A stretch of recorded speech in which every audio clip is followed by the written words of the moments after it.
Fis-sena tal-pandemija, il-Gvern investa iżjed minn €9 biljun f'għajnuna soċjali meta mqabbel mas-sena ta' qabel, jiġifieri l-2019.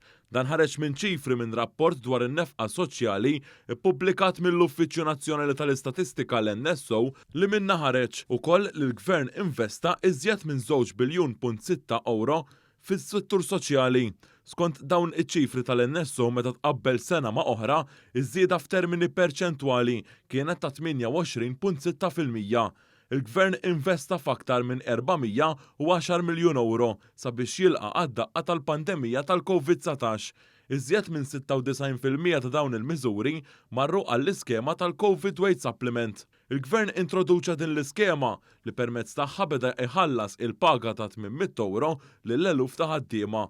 Permezz ta' din il-miżura il-Gvern laqa' għall-isfida l-pandemija u wassal biex ġew salvati eluf ta' impjiegi f'pajjiżna. Skont dawn iċ-ċifri tal-NSO fis-sena tal-pandemija, il-Gvern investa iktar minn €80 miljun milli kien nefaq fl-2019 għal faċilitajiet tas-saħħa. Fl-2019 l-investiment kien ta' ftit iżjed minn €600 miljun, waqt li fl-2020 in-nefqa fil-faċilitajiet tas-saħħa kienet ta' iżjed minn €685 miljun.